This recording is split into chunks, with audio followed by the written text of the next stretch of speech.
Well, hello there. I didn't see you come in. Make yourself at home. Have a drink. While I give some attention to some underappreciated characters and storylines that I personally love. And I hope you grow to love as well. Hey there, everybody, and welcome back. Today we're reading Swamp Thing number 167, and just a little catch up on what's been going on. In the last issue, we skipped ahead a year once Swamp Thing completed the trials of the Vapor and became the champion of the Vapor Realm, which was the third parliament that Swamp Thing had become the champion of. He started off as the champion of the Parliament of the Trees, then he became the champion of the Parliament of Stones, which united Earth into one kind of parliament. Then he completed the trial of the Parliament of Waves, and he became that champion. And lastly, like I said, he just became the Parliament of Vapors champion. And the last one that's left, as you might have guessed, with, air, fire, earth, water, we need fire in there. So when we skipped ahead a year, we saw Swamp Thing had built himself a giant castle in the middle of the swamp. He had become a hermit, and no one had really seen him for over a year, and everybody just kind of assumed something is being planned because his castle is gigantic, and the government of the United States is not happy about that, so they sent Jason Woodrue, also known as the Floronic Man, in to try to reason with Swamp Thing before they bombed it. And actually, that was Jason's idea, to just talk to Swamp Thing and see why he's doing what he's doing and what are his plans for the Earth. And Jason was successful in reaching Swamp Thing. He was able to communicate with him and learn that Swamp Thing did in fact have plans for the Earth, and they did not involve humanity. He is trying to build like a new race of beings that will take over the Earth, and he will serve them. Also in the background, we had a second group of people that were trying to defeat Swamp Thing, I guess you'd say. It was made up of a bunch of magical characters like the Phantom Stranger, Timothy Raven, and John Constantine. And each of them had a significant part. Maybe there are even 3 different plans that they can attack Swamp Thing with, each one at a time, and maybe one of them will defeat him. We're not sure exactly what John's is about, other than it deals with El Senior Blake, but we know that Timothy Raven is going to be trying to raise Anton Arcane from the dead, and that will be, I guess, one of their strategies. And then the other one is the Phantom Stranger is going to talk to someone known as the Word that we've seen previously, but we're not sure exactly what his powers are. But everybody seems to be terrified of him, so he must be very powerful. And Stranger's trying to, I guess, recruit him in this battle as well. And that's where we left off on the last issue. So first things first, with issue 167, we got the cover. We see a figure in silhouette that looks like the Word, and he is doing some kind of magic as he raises his hands in the air. And we see in front of him is what looks like the Parliament of Trees on fire. It's actually a pretty haunting cover. We see all these trees burning to death or whatever because they all have faces and they're all screaming out in pain. So it's definitely pretty impactful. We also see on the cover that this is written by Mark Miller with art by Phil Hester and Kim DeMolder. And we start off on the first page back inside of Swamp Thing's palace. And there's a little text bubble that says this was earlier. So this is from when Jason Woodrue talked to Swamp Thing. And I guess they just left this part out of the last issue. So this is after the moment that the stairs gave way and were hovering in the air as Woodrue was being pulled up and out of the palace. So Woodrue is on one of those steps and it's floating midair, and he's looking at Swamp Thing and he says, "I'd originally hoped coming to see you might change things, or at least make me feel better. But I don't think I could have been more wrong. It's obvious I've been wasting my time here. The authorities were right about you from the start." And Swamp Thing replies, "If this dull soliloquy is intended to appeal to my conscience, then you truly have no understanding of what I have become, little Woodrue. I ask you now to issue your threat before I tired of humanoid form." And Woodrue seems a little confused by this at first, and he says, "My threat?" And then he remembers something and he says, "Oh, right, you mean this." And then he pulls out an envelope from his pocket and he holds it out to Swamp Thing and says, "Well, this envelope contains details of the first attack they plan to launch upon you, sir. I can't think of any reason why you would walk into such an obvious trap, but they seem certain you would." And Swamp Thing answers, "Assure them I will be there." And it seems like Woodrue resents being Swamp Thing's message boy. So he gets all huffy and he says, "As I said, the details are inside, Swamp God." And Swamp Thing replies, "I heard you the first time, little Woodrue. Now go." But Woodrue feels like he needs to explain more, so he continues saying, "You don't understand, sir. The whereabouts of the first battle are written on the piece of paper inside this envelope. You really must read it. But Swamp Thing does not reach out and take the envelope. In fact, the piece of stair that Woodrue is floating on begins to drift away, and on it, Woodrue. And then Swamp Thing says to Woodrue as he leaves, "Thank you, but I can read it from here." So I guess because he's like telepathic, or maybe because we know that paper is made from wood and he controls all that stuff, so maybe he can just feel what the words say or something. But Woodrue leaves the room, and we know from last issue that he ran straight back to his camp to report what happened. Then we turn the page and we cut to Timothy Ravenwind sitting at a table with Dr. Woodrue, and they're talking to each other about the incident, I'm assuming, and they're at some kind of weird fancy party, it looks like. Like everybody's in tuxedos and fine dresses, but all of the other guests do not look like they're human. They all look like they're alien or some other kind of monster. And we see Ravenwind say to Woodrue, "So you're saying the Swamp Thing has achieved full 360-degree consciousness? Most interesting." And a kind of manic Woodrue says, "Interesting isn't the word, Mr. Raven. The word is diabolical. The swamp god won't rest until we're all gone. Animals, vegetables, and minerals." And a very cavalier Timothy Ravenwind smokes a cigarette and says, "Then be glad the finest minds on the planet are assembled against him, Dr. Woodrue. Every possible action has been anticipated. We'll be ready for him when he makes his first move. You're dealing with professionals now." And we also see on this page that the name of this issue is Trial by Fire Part 2, The Word of God. And Woodrue, already being agitated, does not appreciate the smoking, I think because it's literally a plant burning in front of him, and he is a plant person, so that's not nice. So he says to Timothy, "Oh, for God's sake, must you smoke that thing near me? I already feel uncomfortable enough in here without somebody waving a burning weed in my face." So I guess to be nice, Timothy puts the cigarette out and he says, "Pardon me, Doctor. Where are my manners? It's just that your human disguise is so convincing. It's easy to forget why they call you the Pharaonic Man. Naked flame must be a constant worry." Then we see what looks like a demon at another table behind Timothy yell, "Waiter, what happened to those drinks we ordered?" And as he says this, he looks over to Timothy. And I'm not sure why, other than it's kind of like a funny joke in this scene, but Timothy is actually the waiter at this place, and he was supposed to be getting drinks for this demon. So he leaves Woodrue and goes to get some drinks and brings them on a tray to the demon, and he says, "Forgive my tardiness, sir.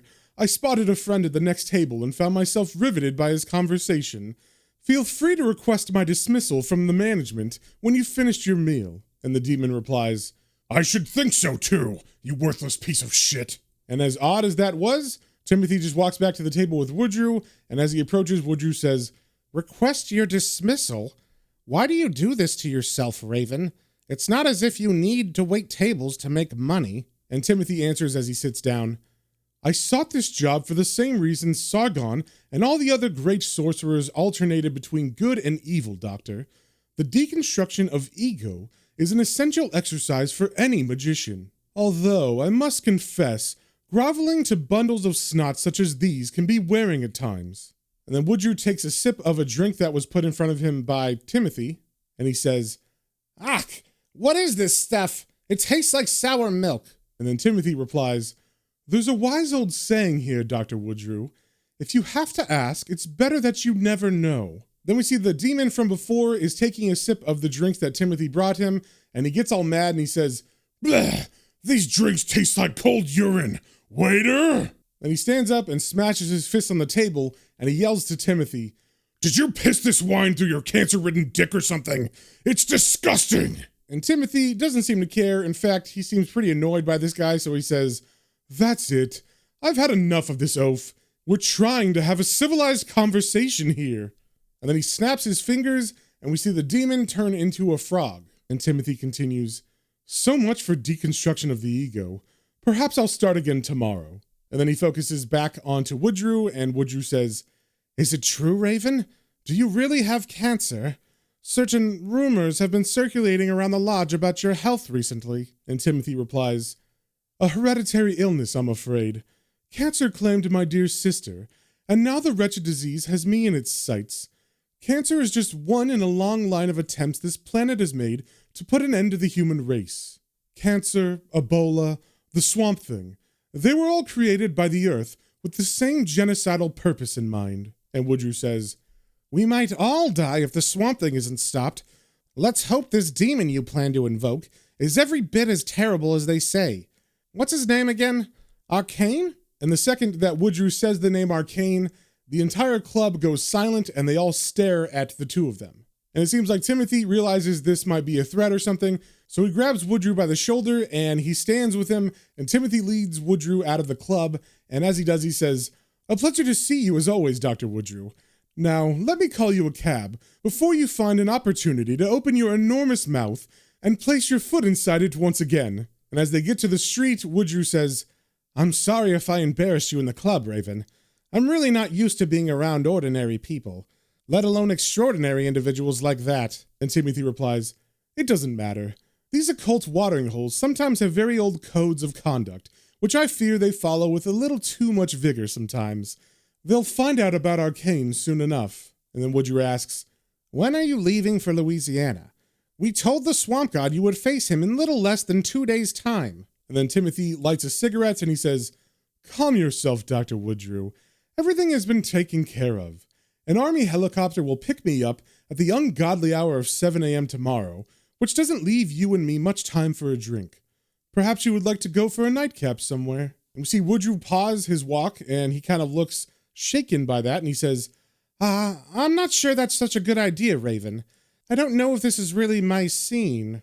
And Timothy gets offended by this, and he says, "Oh, for God's sake, just because I'm bisexual doesn't mean every invitation I make is a proposition.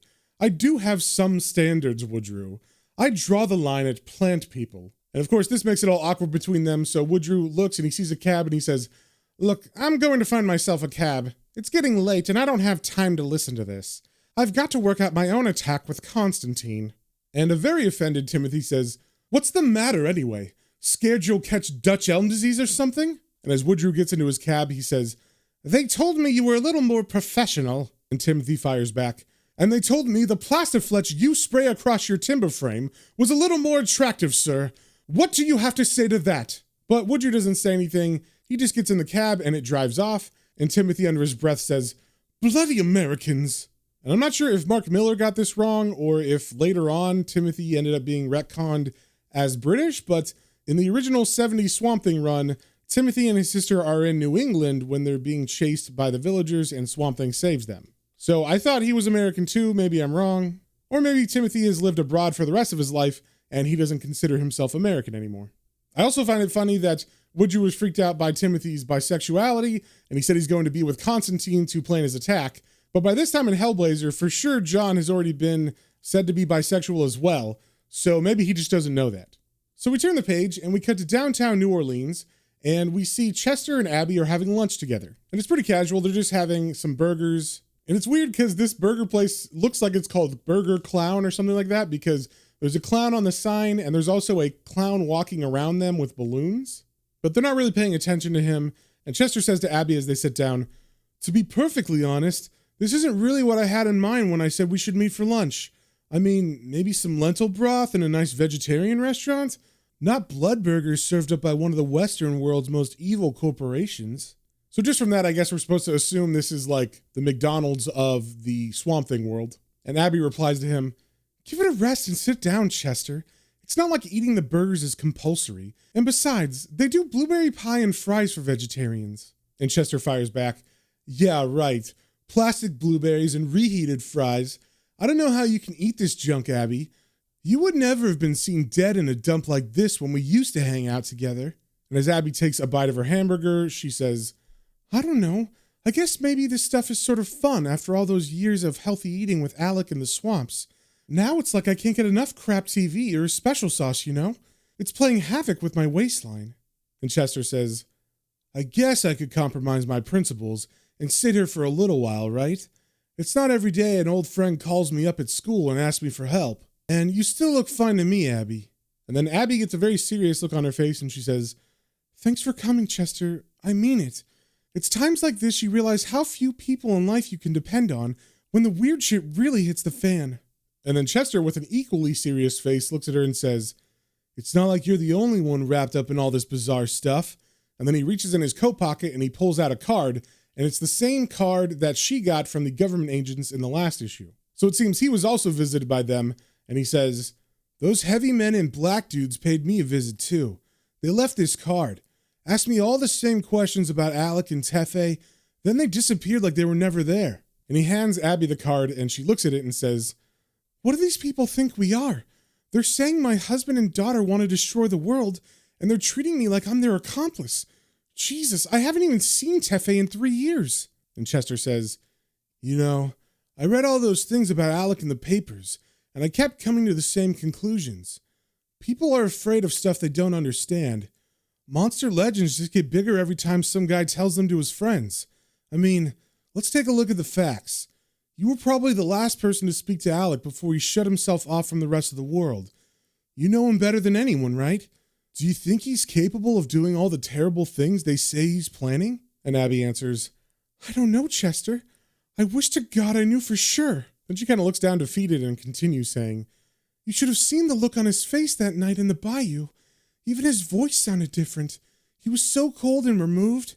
They say he's 100 times worse now than before. I really have no idea what he's capable of doing. And Tefe, God, I know this sounds awful, but there's a little voice inside me saying she's the one we should really watch out for. Alec, on the other hand, I reckon we could at least try to talk to him." And then she reaches out and she grabs onto Chester's hand and they hold hands together and he says, "How? Are you saying we should just pay him a visit? Don't you think that's a little dangerous?" And she answers, "If I'm wrong about this, then it won't be dangerous. We won't have anything to worry about. We can just say hi and then get on with the rest of our lives. However, if my guess is right, and I think it is, well, let's just say there's nothing to lose."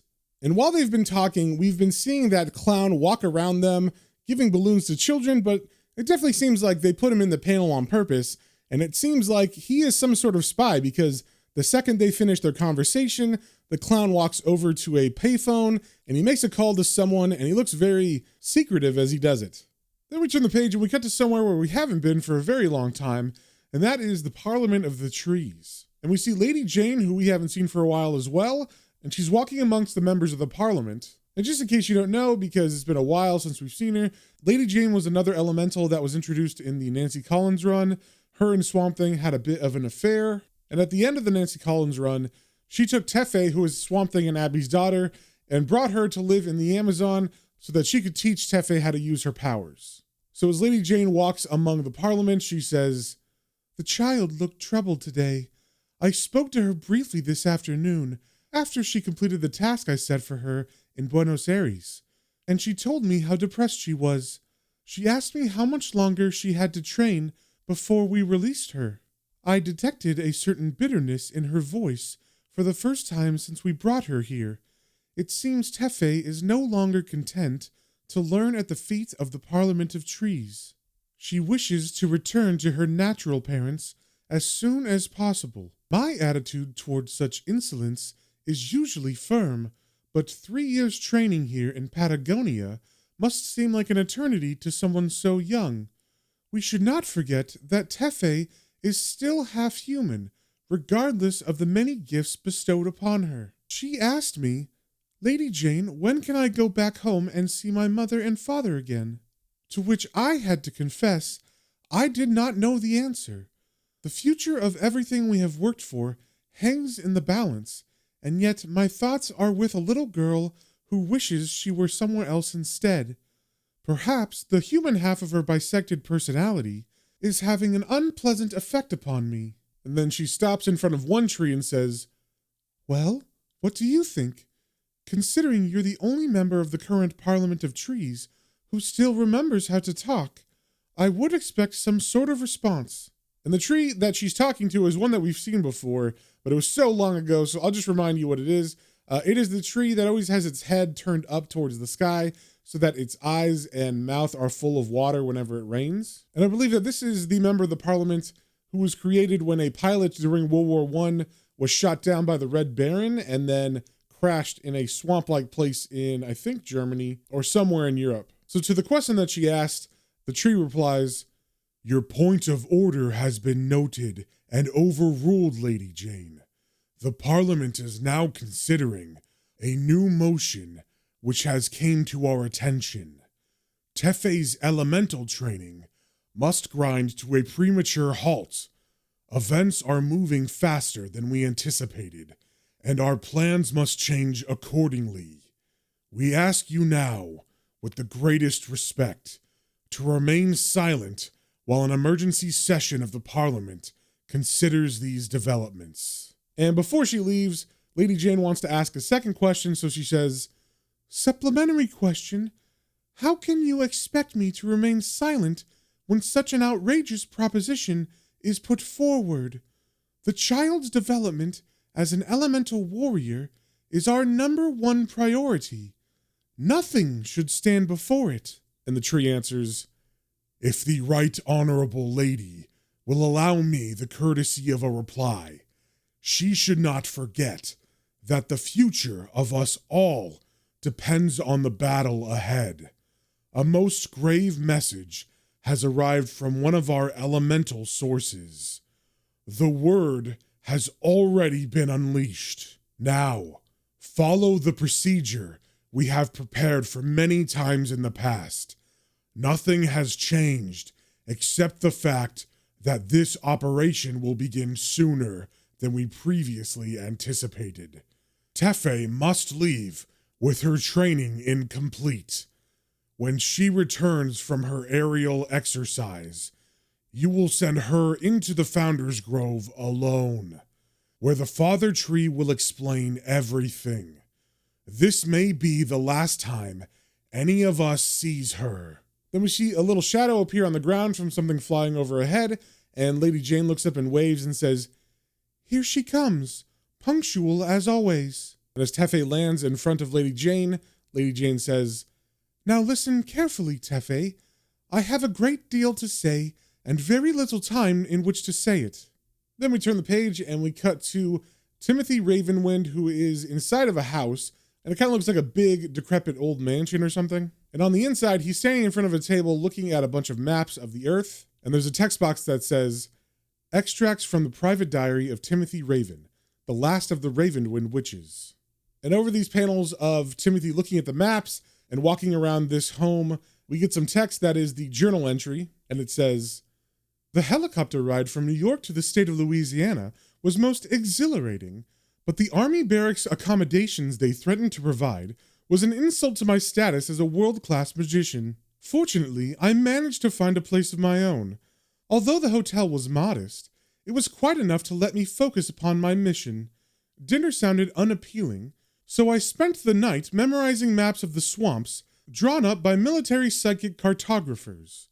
Then we get a panel of Timothy listening to a tape recorder, and as he listens, he walks out onto the balcony, and he smokes a cigarette, and he looks at the giant Swamp Thing palace that he can see in the swamps in the distance. And the journal entry continues. "Dr. Woodrue's tapes provided a good personal account of the area, but hearing his voice again only made me feel irritated by his assumption that I could possibly be attracted to him. Dear God, I mean, the man is grotesque. My thoughts drifted towards all those fit Marines stationed in the bayous, until I recalled how hard I find it to be aroused by anyone with an IQ less than 180. I tried to ring my partner in New York 3 times, hoping he'd come back after the argument we'd had the previous week, but there was no answer. I wished so much I could speak to him.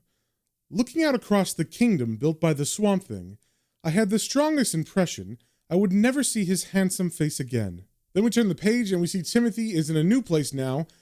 He is in what looks like the middle of the swamp, and he is standing on a gigantic chessboard. I believe Swamp Thing made this to go with the chess pieces he had made a couple issues back, but that was over a year ago in this timeline. And we see that Timothy has placed a frog that has been disemboweled and placed in the center of a triangle that Timothy has drawn on here. And the diary entry continues.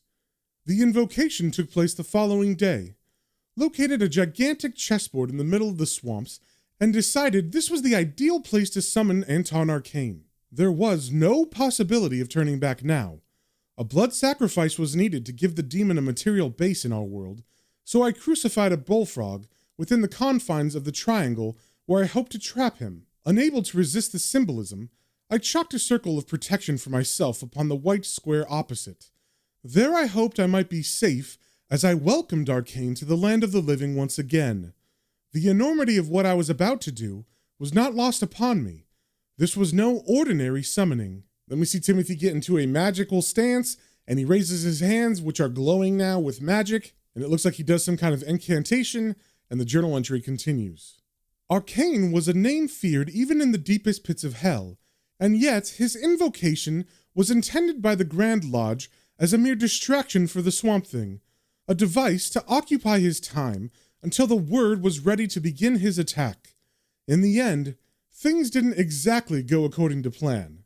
Then we see a dimensional gateway open up in front of Timothy, and it seems like there's a lot of wind or something coming from it because Timothy's hair is going crazy, and also he looks like he's being pushed backwards almost. And the journal entry continues.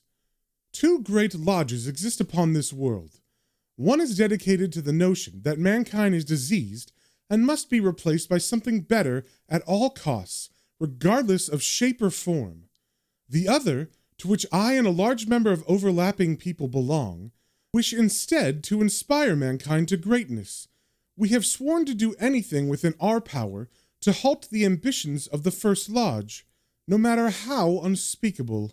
Then we pull back from Timothy's face, and we see a monstrous Anton Arcane has appeared on the chessboard above the frog, and Anton looks like a giant mutated wasp that is dripping some kind of pink juice from his body. It's probably weird blood or some kind of fluid that he either secretes or picked up along the dimensional travel. And at that, Timothy looks pretty terrified. Then we cut back to the Parliament of Trees, or I should say she's actually waiting on the outside of the inner parliament because there's 2 different areas, an inner and an outer. And the tree that she was speaking to before that was the World War I Swamp Thing, he is not part of the inner parliament, so he does not get to be included in their conversation. So she says to him, "Point of order. What do you suppose they're telling her? Aren't you interested to learn what secrets Founders Grove is divulging to Tefe before they send her away?" And the tree replies, "We can dispense with the formal address now, Lady Jane. The Parliament of Trees is in recess. However, in answer to your question, I would assume they are instructing her in the final lesson they had planned for her training schedule. They are telling her the real reason a combination of human child and elemental was conceived, rather than the misinformation they spread to the outside world." And Lady Jane says, "My main concern is that the child isn't ready to face the responsibilities she was created for. If only I had more time to develop her talents. A month or 2, perhaps, would be enough." And the tree says, "Time is an advantage we no longer have on our side. Haven't you noticed the erratic behavior of the wildlife around us?" And Lady Jane replies, "They're trying to hide from something. And the temperature. Why has it suddenly become so terribly cold in this warm region?" And the tree answers, "Events are moving at an alarming rate. It seems the word desires an audience with the Parliament before he confronts the Earl King. He's on his way here now." And upon hearing this, Lady Jane has a very shocked and scared look on her face. Then we cut to the entrance of the grove of the Parliament of Trees, where the indigenous people of the area usually guard it, but we see them looking and seeing someone in a red cloak approach, and as they try to block his way, he lifts his hand, and their eyes go black, and it's like they kind of freeze and turn to stone. And then the person in the red cloak, who obviously is the word, walks past them. And over these panels, we get the continuation of the conversation between the tree and Lady Jane, where the tree explains to her a little bit about the word, and he says, "Precious little is known about the hooded man they call the Word, except that he is one of the 7 deadly aspects of the voice itself. There are those who argue that the Word has been watching us since the days of eternal darkness, when the earth was cast in shade, and others who believe this entity is older still. All that is certain is that in the beginning there was the voice, and the voice created the Word when he first opened his mouth. The voice commanded light over the whole of the earth, and those other places we shall see soon enough. But there was also the Word. He must never be forgotten. Since time began, he has been the servant of the voice, and he will annihilate anyone who rises to challenge him, in any shape or form, man or god. Then we cut back to Lady Jane still having the conversation with the tree, and she looks very troubled by this, and she says, "What shall we do? This is dreadful. My own safety is of little concern, but I'm worried about how the word might react if he catches the sight of Tefe. He'll obliterate her." And the tree replies, "Find the child. Stay with her until the word has said what he has come here to say. Stay out of sight. I will speak with him." So we see Lady Jane take off running towards the inner parliament, and just as she does that, we see the word appear right where they were talking, and the word approaches the tree and says, "If you are the one who remembers how to speak, then listen well. I have come here to strike a bargain and prevent a battle taking place unlike the world has ever seen. Persuade the Swamp Thing to spare the human race, and I shall leave you all in peace." And the tree replies, "Your offer is most generous, but I am afraid I cannot give a binding answer without consulting the Parliament of Trees first, hooded man. Wait here as my fellow members consider your proposal in debate." Then we get a panel of the word waiting patiently, and after some time, finally the tree speaks again, saying, "We have reached a majority decision. It must be said that even if this parliament had jurisdiction over the Earl King and the elements he now represents, we would do nothing to help you or your god. His decision to cleanse the earth and to create a new race has our enthusiastic support. Your offer has been rejected." And to this the word raises his hand, and we see a ball of fire appear in it, and he says, "As you wish. Then now, instead of simply speaking for those elemental members too old to find their voice, you may scream for them as well." And with that, the word begins to hover in the center of this grove, and a ring of fire begins expanding from his point throughout the entire Parliament of Trees. And as he's watching all of the Parliament burn, he hears something behind him, and he turns, and he looks at who it is, and he says, "Tefe?" And throughout this whole comic, whenever Tefe has appeared before, she's been in like silhouette, so we haven't actually seen what she looks like, but we finally get a panel that is a close-up look of her, and the last time we saw her, she was like a little toddler, maybe 3 years old, and her form had changed where her face had some of the Swamp Thing structures in it, and she had got that from using her powers, but it looks like now that she's older, maybe she's learned how to master her powers over her form, because now she just looks like a little girl. She does have pointy ears, but that just might be the way that the artist drew her. And she has very similar hair to Abigail because it's all white, except for a couple black streaks in it. And I believe if you do the math now, she'd be about 6 or 7. And she's just kind of peeking out from behind some bushes, looking at the word, and she doesn't say anything. But as the word turns his attention to her, we see Lady Jane run out from the burning grove and yell, "Tefe, go! Get out of here! I'll hold him as long as I can! Don't look back!